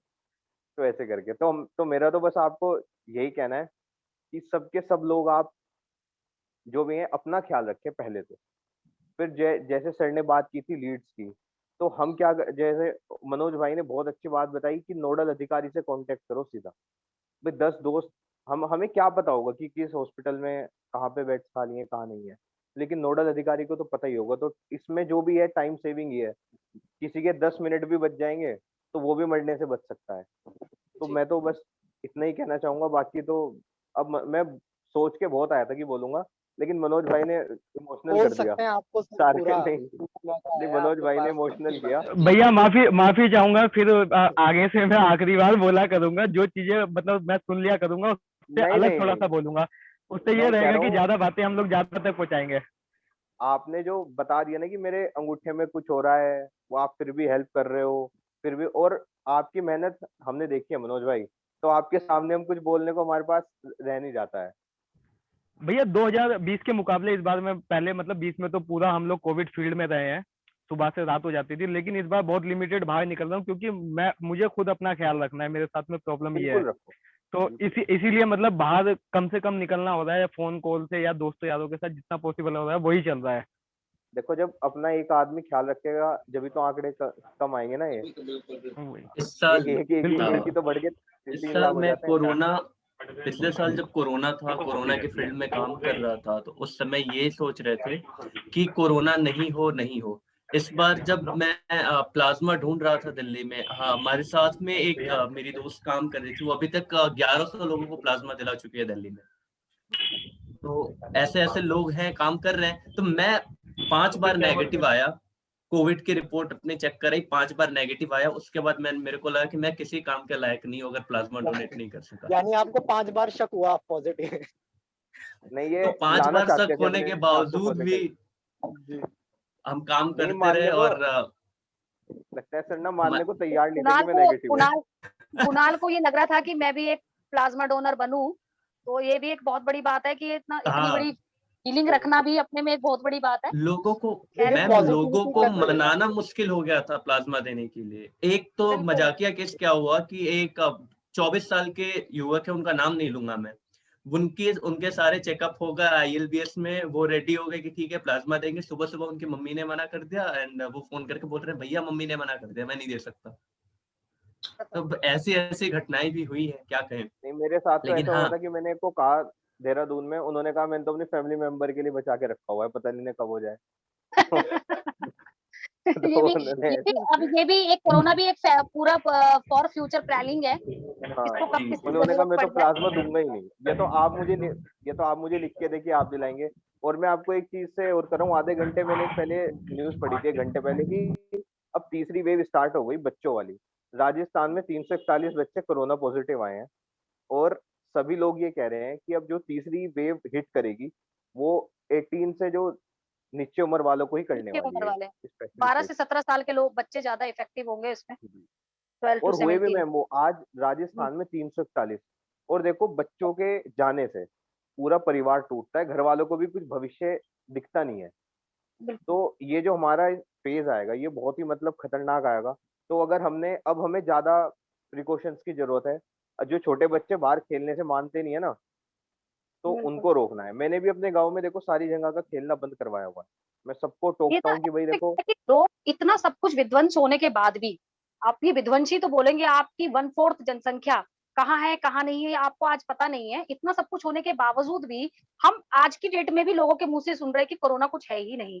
कोरोना उन लोगों के लिए है जो चाहते हैं कि कुछ ना कोरोना तो आप ये सोचो कि जो कुछ ना कोरोना करना चाहते हैं उनके लिए कोरोना है। लेकिन ये जो संवेदनशीलता है ये जगाने की जरूरत है, अवेयरनेस तो इसके लिए बहुत जरूरी है। बहुत सरकार उस जरूरी है। सिस्टम में फंसी हुई है। जी जी बिल्कुल। सरकार उस सिस्टम में फंसी हुई है, अवेयरनेस कहाँ से आएगी? इंडिविजुअल आज आप किसी को सलाह दे दो कि आप अपने बच्चे को बाहर मत खेलने जाने दो, तो दूसरा कहेगा कि आपके पेट में क्या दर्द है।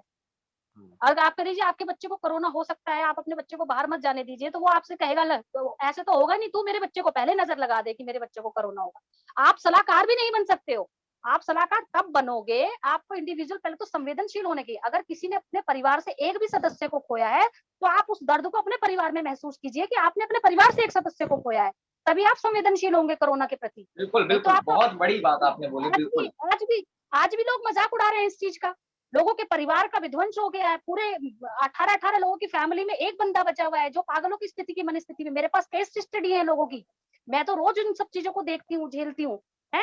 और ऐसे में लोग आज भी उसको मजाक के रूप में ले रहे हैं कोरोना को। और अब बच्चों की जो लहर आ रही है उसके प्रति भी है कि तो सरकार की अपनी वो है। अरे ये इसमें किसी भी, आप किसी भी संगठन को मानने वाले हो, किसी भी राजनेता को फॉलो करने वाले हो, लेकिन ये विषम परिस्थितियां हैं जो किसी के पद और प्रतिष्ठा को देख के नहीं आ रही हैं। ये वो लहर है, ये वो वेव है जो किसी भी देश में आ रही है, और वैसे ही भारत में आ रही है, और भारत भी उसमें विध्वंस में उसी हद तक शामिल है। आज अगर हम क्रिटिसाइज होकर अपनी इंडिविजुअल स्थिति को नहीं सुधारेंगे तो हम नहीं सुधर सकते। और आज अभी बड़े लोगों को खोया है, आने वाले समय में अपने भविष्य को खोएंगे, अपने बच्चों को खोएंगे। तो ये हमें बहुत संभलने की जरूरत है। और देखो सरकार एक इसको चीज रोक नहीं एक चीज सकती। कहना एक चीज और है, मेन चीज क्या है ना, अगर हम लोग बात करें उत्तराखंड की बात करें, 2013 में आपदा आई थी। आपदा में कई लोग ऐसे थे कि एक ही व्यक्ति बचा, 2 व्यक्ति बचे, या कोई नहीं बचा, पूरे के पूरे लोग खत्म हो गए, है ना। तो हम लोगों ने क्या काम करा, उसके बाद भी हम लोगों ने पहाड़ों को गंदा करना नहीं छोड़ा, पेड़ काटने नहीं छोड़े, पहाड़ तोड़ने नहीं छोड़े। कहीं ना कहीं हम लोग प्रकृति के साथ में छेड़छाड़ कर रहे हैं। हम जो प्रकृति को दे रहे हैं, प्रकृति वो हमको दे रही है। हम लोग जो कबाड़ा नदियों में बहा रहे हैं, नालों में बहा रहे हैं, कुओं में बहा रहे हैं, तो वही गंदगी गंदा कर रही है जल। और जल उसके बाद जो पानी हम लोग हैंडपंप से पी रहे हैं, या जो पानी हम लोगों के यहाँ पे आ रहा है, वो भी कहीं ना कहीं वही गंदगी ला के दे रहा है, और हम लोग और बीमारियां भी हम लोगों को हो रही है। हम लोग क्या काम करते हैं, मनोज जी, बोतल बंद पानी तो हम जी आपकी ना ये बात ना बहुत अच्छी लगी। आप अगर मेरे चैनल पे हो ना, तो मैंने एक बार ऐसा वीडियो भी बनाया कि कोरोना सिर्फ कोरोना नहीं है, कोई वायरस नहीं है। ये एक्चुअली में अगर हम इसको एक नजर से देखें ना, तो ये प्रकृति का बदला है, प्रकृति का है ना, बदला कुछ है। कुछ समझ कुछ रहे भी हो? कहा जा सकता है। तो मेन चीज क्या है, हम लोग बोतल बंद पानी तो महीने 2 महीने 3 महीने पुराना भी पी लेते हैं कि कंपनी का है। हम अपने घर का पानी रखा हुआ कहते हैं कि ताजा भर के लेके आओ, ये पानी कल का है।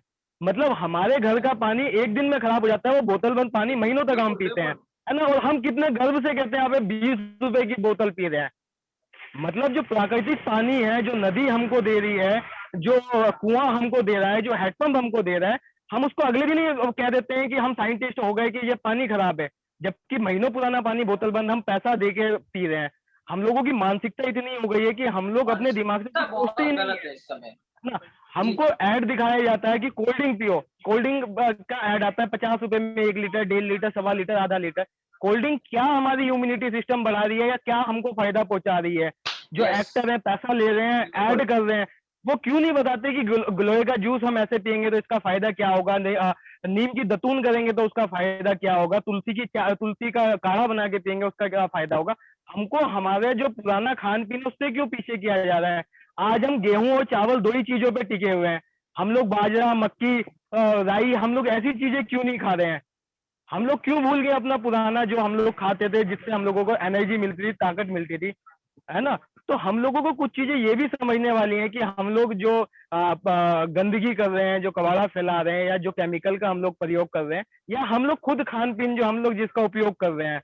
अभी मैं किसी दोस्त के साथ जाता हूँ, उससे कहता हूँ 1 किलो सेब ले लेते हैं, खाते हैं, मना कर देता है। उससे कहते हैं मोमोज खाते हैं, हाँ चल चाउमीन भी खाएंगे। तो हम थोड़ी सी अपनी मानसिकता को हमको खुद से चेंज करने मानसिकता वाले हैं बहुत अपनी गलत है, फैमिली के साथ बिल्कुल। में, है ना। बहरहाल हमको मनोज अब जी, और हेलो। मैं बस ये एक चीज और कहना चाहूंगा, लास्ट बात भैया, कि नहीं, हम आपको हम लोगों थोड़ा को सुन ये सकते जो हैं, आप बोलिए। जी है ना, हम लोग जो जो दौर है उस समय कोरोना का है, इसमें घबराने की बात नहीं है। अगर कोरोना हो भी गया है तो अपने माइंड को बिल्कुल भी टेंशन ना दो कि मुझे कोरोना हो गया है, ठीक है, हराएंगे। कोरोना हो ये गया, एक जंग बिल्कुल। है और इसमें जीतेंगे। मिलकर हराएंगे। इस जंग में जी जीतेंगे बिल्कुल। और हराएंगे, इसको साइड करेंगे और दूसरे की मदद के लिए जिंदा डिसाइड रहेंगे। करेंगे, बिल्कुल। अपनी मानसिकता एक ये बार नहीं फिर से जीत है का ना, जश्न मतलब होगा, बिल्कुल कोरोना हारेगा, बिल्कुल। जिंदाबाद हिंदुस्तान, और अगर अगर जिंदाबाद हिंदुस्तान। अगर किसी को हो भी जाए तो उसको अकेला नहीं महसूस होने देना है। जैसे हम उसके साथ पहले मजाक करते तो उसको मजाक ही करनी है।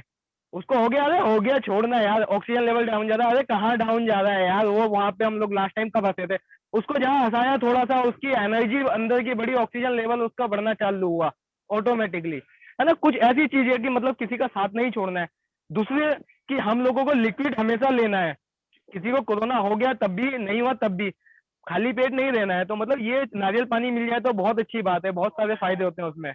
तो बस यही चीज है कि बाकी हम लोग सब एक दूसरे का ध्यान रखेंगे, अपना रखेंगे और जीतेंगे। जी, बिल्कुल तो हिंदुस्तान शौर्य भी जीतेगा। आपसे एक बात मैं कहना चाहता हूँ आज, जी बोलिए।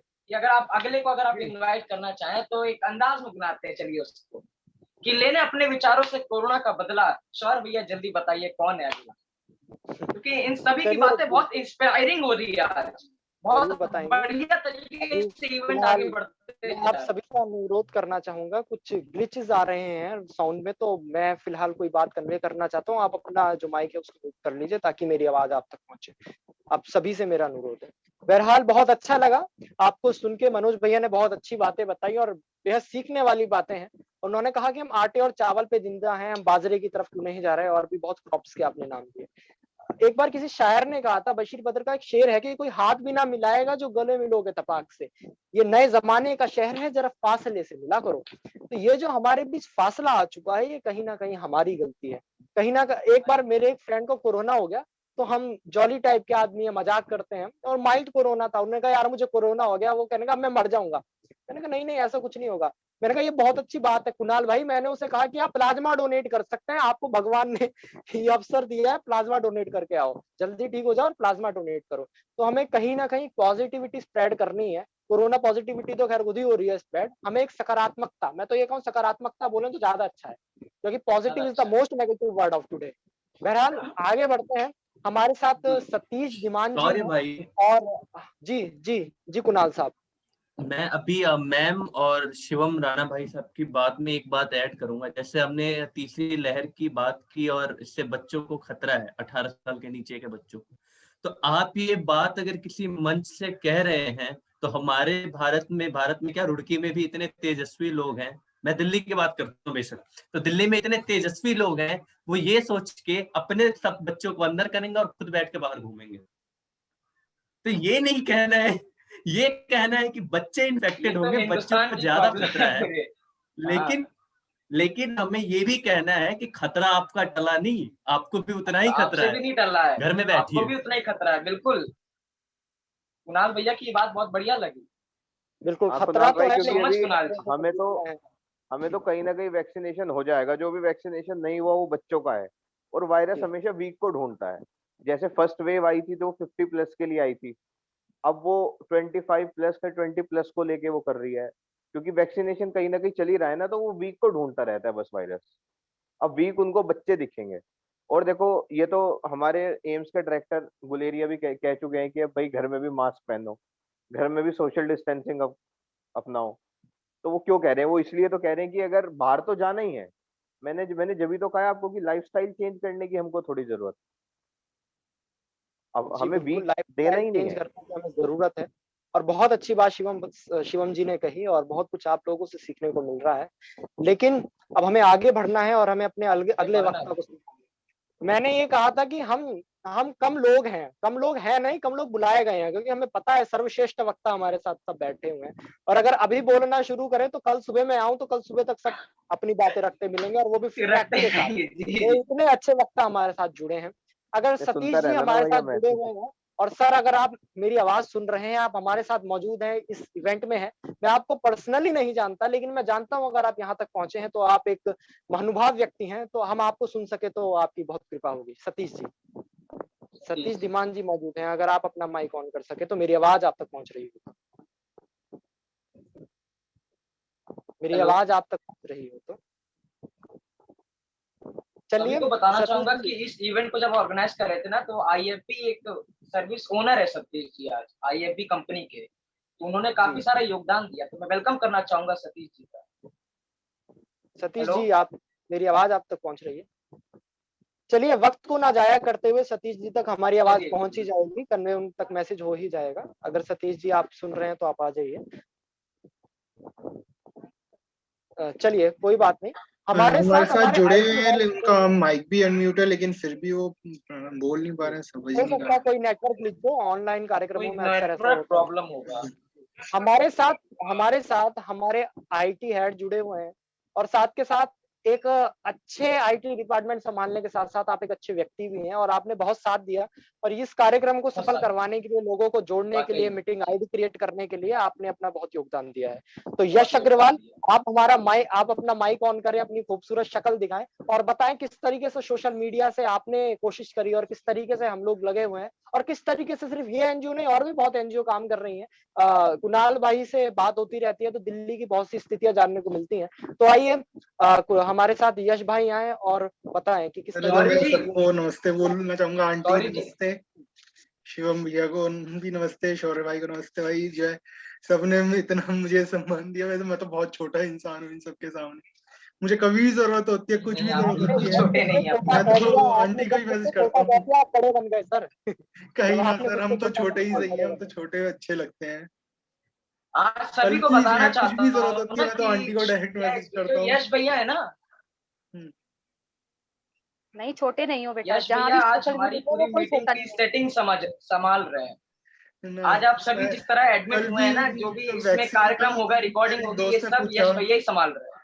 कि वैक्सीन कहाँ पे लग सकती है, कोवैक्सीन उसे चाहिए थी, मैंने झट से आंटी को मैसेज किया, पहले कॉल किया, कॉल कहीं बिजी आ रही थी, मैंने मैसेज किया आंटी का, 10 मिनट में मेरे पास रिप्लाई आ गया कि यहाँ चले जाओ, यहाँ पे लग जाएगी उसके।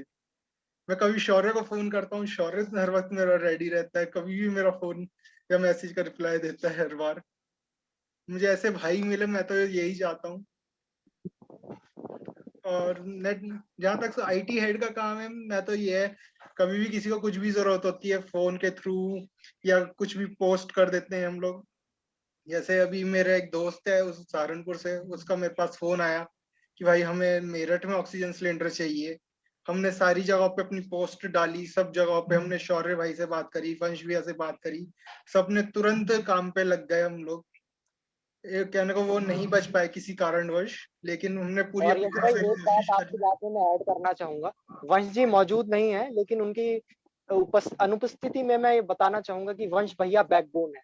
उन्होंने जितनी मेहनत करी है शायद मैंने तो शायद ही करी हो। और भाई कुणाल भाई इस उनकी बात से मेहनत का से मैं वाकिफ हैं, कुणाल 1% भैया भी इस नहीं हूँ, बात से जितना वाकिफ वंश होते हैं। भैया ने इस वक्त किया है उनका मैं 1% भी नहीं हूँ, मैं कुछ कर पाया उनकी मेहनत का। तो नहीं, मैं आपसे कंपैरिजन नहीं कर रहा, मैं अपना कंपैरिजन कर रहा हूँ सर। नहीं, आप तो मैं 100%। अपना कंपैरिजन कर रहा हूँ, आपका आप अपना कर रहे हैं, मैं अपना कर रहा हूँ, क्योंकि मैंने उनकी नहीं, देखते हम लोगों देखते। के नहीं लिए नहीं, बहुत आप खुशी की बात सभी है कि बहुत वंश बहुत जरूरी है, आप सभी। अकेला आदमी तो यहाँ पर बिल्कुल भी। जी रंजना जी, आप कुछ कह रही हैं? बिल्कुल आज भी वंश जो है वो उसी काम में लगा हुआ है, और आज भी वो बिल्कुल बच्चा आज बिल्कुल। हम लोगों को ज्वाइन नहीं कर पाया है। नहीं, लेकिन नहीं, ये बहुत मतलब हम लोगों के लिए भी फक्र की बात है कि वो हम में से ही हम हमारी ही टीम का एक वो बंदा है जो आज भी उसने उस चीज को इम्पोर्टेंट दिया जिसमें जिस किसी की लाइफ जो है सरवाइव कर रही है।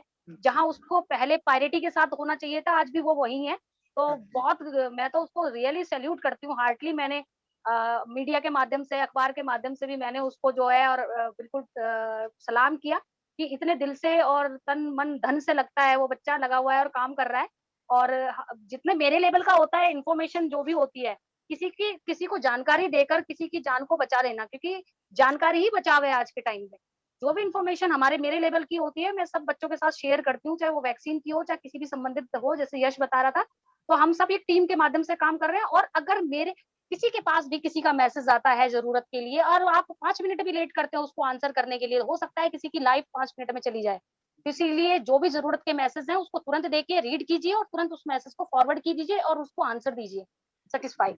मैं जैसे खुद ही इस मैं समय मेरठ का विषम बता रहा परिस्थितियों हूँ में आंटी, भैया ने बिल्कुल तुरंत, वंश भैया ने कहा कि जो है वहां से कंसंट्रेटर मिल जाएगा, बताओ अभी मैं पहुंचवा देता हूँ मेरठ में। तो उन्होंने इतना तक कर दिया, रुड़की में बैठे हैं वो मेरठ में दिलवा रहे हैं सारी चीजें, या दिल्ली में उसने फोन कर कलकत्ता दो एक दिल्ली तक उन्हें। नहीं छोड़ा, मद्रास तक नहीं छोड़ा उसने। हाँ, बहुत लड़के ने बहुत मेहनत की है रियली। शौर्य भी लगा रहा है रातों को, मैंने इसको भी देखा है कि इसमें रातों को भी किस तरह अरेंजमेंट करता है, क्योंकि आजकल मैं और ये बहुत शेयरिंग में है। तो इसलिए मैं इसकी एक्टिविटी को बहुत वार्न करती हूँ, लेकिन बहुत अच्छे से बच्चे काम कर रहे हैं, ये बहुत बड़ी बात है। बस आंटी आपकी गाइडेंस है, आपका आशीर्वाद है जो तो हम मैं लोग यश कर रहे भाई हैं। से कहना चाहूंगा, best of luck, best of luck. Yash भाई से कहना चाहूंगा आपको जो अपनी बात कहने, देखिए विचार हो रहा है, हम सब भी अपने विचार रख रहे हैं, एक बार यश भाई को सुनते हैं। जी टीम वर्क है, तो यश भाई आप कंक्लूजन में क्या कहना चाहेंगे? बहुत खूबसूरत आपकी मुस्कान है, तो आइए खूबसूरत शब्द अपने कंक्लूजन में भाई रखिए। कंक्लूजन में मुस्कान तो ही कुछ उनकी ज्यादा नहीं कहना पहचान है। चाहेंगे, बस ये कहना चाहते हैं जितना हम कर सकते हैं हम अपनी तरफ से कर रहे हैं। आईटी हेड का काम दिया है शिवम भैया ने, तो हम आईटी की मदद से ही करते हैं जो भी करते हैं सारा काम। हम तो बैक एंड पे काम करने वाले बंदे हैं। ये जो है अक्षत ने जिद करी हमसे, इसलिए हम फ्रंट एंड में आए हैं, वरना हम कभी नहीं आज तक आए किसी के सामने। हमेशा हमने बैक एंड पे ही काम किया है। मैं ये तो आप बहुत अच्छे कैसे जानते हैं शौर्य भाई। भाग्यशाली हूँ कि मुझे आपके जैसे लोगों को सुनने का आज मौका मिला, वाकई में। बहुत मैं भी सुंदर नहीं अक्षत, जानता और था कि बहुत आज अच्छा लगा। इतने सारे लोग इस इवेंट में जुड़ पाएंगे। बस बहुत आगे अच्छा। मैं और शौर्य अक्षत को का ये बोलता हूँ प्रयास, आगे करेगा। इस प्रयास की मैं बहुत सराहना करता हूँ। और यश भाई आपको बहुत बहुत बधाई देता हूँ, कंग्रेचुलेशंस करता हूँ कि आपने इन विषम परिस्थितियों में किस तरीके से सोशल मीडिया को संभाला और किस तरीके से साथ दिया। इसी फहरिस्त में मैं एक नाम देख रहा हूँ, एक नाम जुड़ा है नेहा जी का। अगर आप अपना माइक ऑन कर सके तो हम आपको सुनना बहुत पसंद करेंगे। अगर आप माइक ऑन कर सके तो हम आपको सुनना जरूर पसंद करेंगे। अगर अवनीश श्रीवास्तव जी तक मेरी आवाज पहुंच रही है तो हम आपको सुनना पसंद करेंगे। एक वीडियो में आपको मैंने देखा था, बहुत तरीके से, बहुत सलीके से आपने वो अपनी अभी बातों को उनकी रखा। ऑडियो कनेक्ट हो रही है, अभी ऑडियो कनेक्ट नहीं हो पाई है उनकी। अगर अगर उनकी ऑडियो कनेक्ट हो तो हम उन्हें सुनना पसंद करेंगे। इतने में अक्षत से कहना चाहूंगा कि कुछ विचार थोड़े बहुत मेरे पास भी हैं भाई। अगर अक्षत मुझे बुलाना चाहे तो बुला सकते हैं, वरना हम जैसे हैं वैसे अच्छे हैं। अक्षत ने कहा था मैं आपको बुलाना चाहता हूँ, यश तो का अक्षत बैकग्राउंड कहाँ माइक इज चला ऑल गया? योर्स। अक्षत। नहीं नहीं, ऐसा कुछ भी नहीं है। तो आज बहुत छोटा महसूस कर रहा हूँ अपने आप को कि आप सभी इतने बड़े लोग आज मेरे साथ जुड़े हैं। मैंने वाकई में जिंदगी में कभी नहीं सोचा था। शौर्य भैया तो जिंदगी के हर मोड़ पर मेरा साथ दिया, कभी भी उनने पीछे हटने की कोशिश नहीं करी। बताना चाहता हूँ कि इन लोगों से मैं आज तक कभी नहीं मिला। वाकई में हमारा कोई रिश्ता नहीं है, एक फोन है जो हमें अटैच करके रखा है। मगर फिर भी मैं कहना चाहूंगा इनसे ज्यादा अपनापन आज तक मुझे किसी ने नहीं दिया। सॉरी भैया। जी बहुत तो बहुत एक छोटी शुक्रिया सी अक्षत कोशिश थी, जी। छोटी सी नहीं कोशिश नहीं थी आप बहुत सभी को एक साथ करने की। बहुत अच्छी कोशिश थी आपकी। बहरहाल हमारे साथ जो लोग जुड़े हुए हैं, हमने बहुत से अच्छे वक्ताओं को सुना, अभी यश भाई ने बोला, रंजना भटनागर जी ने अपनी बात रखी, अक्षत को तो हम सुन ही रहे हैं, शिवम भैया ने बोला, कुणाल भैया ने बोला, जो कि बहुत मदद कर रहे हैं। और क्योंकि मैं इनको बार-बार क्योट इसलिए करता हूँ क्योंकि मैंने इन 2 जनों को, वंश भैया और कुणाल भैया को बहुत सेवाएँ देते हुए देखा है, तो किसी के लिए इज़्ज़त दिल से निकलती है। तो सभी लोग यहाँ पे इज़्ज़त के पात्र हैं। मैं ज़्यादा कुछ नहीं बोलना चाहूँगा, मैं एक चीज़ शेयर करना चाहूँगा। एक बार यश की मुझको कॉल आई, तो यश भाई ने मुझको ये कहा कि मेरठ में किसी को ऑक्सीजन की ज़रूरत है। तो मुझे लगा कि किसी बच्ची को ज़रूरत है, लेकिन उस बच्ची के पिता को ज़रूरत थी। तो मैसेज गलत कन्वे हो गया। लेकिन अहेतु ही ऐसा होता है कि अगले दिन सच में मेरठ में एक बच्ची को ऑक्सीजन की ज़रूरत थी और उसकी हालत बहुत नाज़ुक थी। तो सच में जैसे कहते हैं ना कि हमने इस चीज़ को समझा है कि जब आप खुद समझिए कि किसी को ऑक्सीजन नहीं मिल रही जो आपके एनवायरनमेंट में है, और आप एक मछली की तरह तड़प रहे हैं कि मुझको ऑक्सीजन मिल जाए। सोचिए वो क्या स्थिति रहती होगी। आप खुद पर इस बात को डाल के देखिए। तो मैंने कहा नहीं, मैं पूरी कोशिश करूँगा इस बच्ची तक ऑक्सीजन पहुँचे।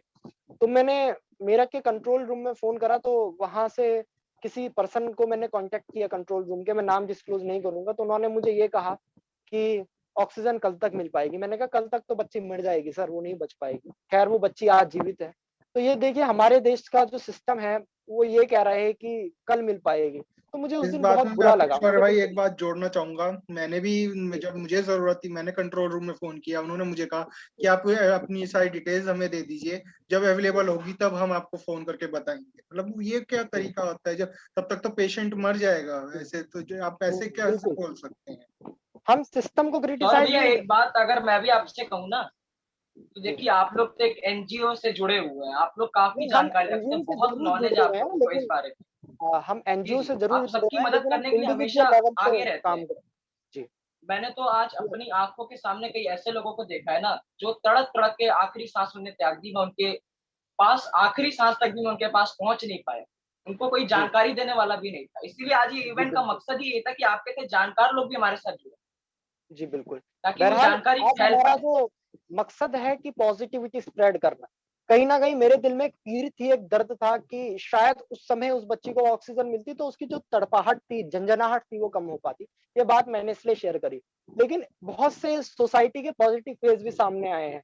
जहाँ ये कहा जाता है जब भी देश को ज़रूरत पड़ी है तो सिख साथी सामने आए हैं और उन्होंने देखिए खाना खाना करते हैं, कितने लोगों का खाना होता है। तो उन्होंने क्या किया, ऑक्सीजन लंगर लगाने शुरू करे, यानी कि आओ भाई अब आप ऑक्सीजन लो। तो किस तरीके से हमारी जो ज़रूरतें बदली। और मुझे याद है आज से 1 साल पहले जब मैं अपने किन्हीं कारणोंवश बिज़ी था और मैं सोसाइटी को वो समय नहीं दे पा रहा था, तो मेरे भाई, मेरे लोग, मेरे प्रिय, मेरे अज़ीज़ लगे हुए थे। तो उस टाइम हमने चावल बाँटे, उस टाइम चावल बाँटे, आटा बाँटा। आज सोसाइटी को ज़रूरत पड़ी तो हम रेमडेसिविर की तरफ गए।